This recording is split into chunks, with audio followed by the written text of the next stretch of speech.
L'Ajuntament de Llívia ha lamentat la decisió de la Generalitat de suspendre l'Escola d'Estiu de la Festa i la Cultura Populars, la FESCAT. Ja feia força anys que cada principi de juliol l'Escola de Llívia es convertia en la seu dels cursos i tallers relacionats amb les festes i jocs tradicionals i la cultura popular en general. L'any passat, però, el nombre d'inscripcions ja va ser molt baix i la Generalitat ja es va plantejar si la iniciativa podia tenir continuïtat. Vull dir, el mes de març, crec recordar, vaig parlar amb el director general de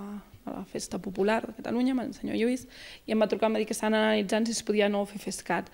perquè els números l'any passat van ser molt dolents i va venir molt poqueta gent comparat amb les addiccions. Des de feia 3 o 4 anys cada any anava a la baixa i l'any passat hi va haver cursos que no es van poder realitzar per falta de gent.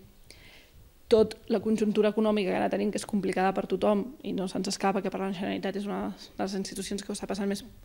malament, ens va dir que igual s'estan replantejant no fer-ho. Finalment, la Generalitat ha optat per anul·lar Llívia com a seu d'aquests cursos i centrar-los en altres poblacions catalanes on ja es feien anteriorment i on el nombre d'inscrits encara es manté. Des de l'Ajuntament lamenten que això ha fet que el poble perdi vida els primers dies de juliol. Era una setmaneta, era a principis d'estiu, que encara no tenim una gran afluència de turismes, llavors sempre anava bé perquè tenies la gent fent els cursos, que sortia a passejar, a prendre un cafè, els restaurants, els hotels, sobretot tenia molta gent dormint, doncs és una pèrdua difícil de saber el número just que no deixem deixar guanyar la gent de Llívia, però sens dubte és una gran pèrdua.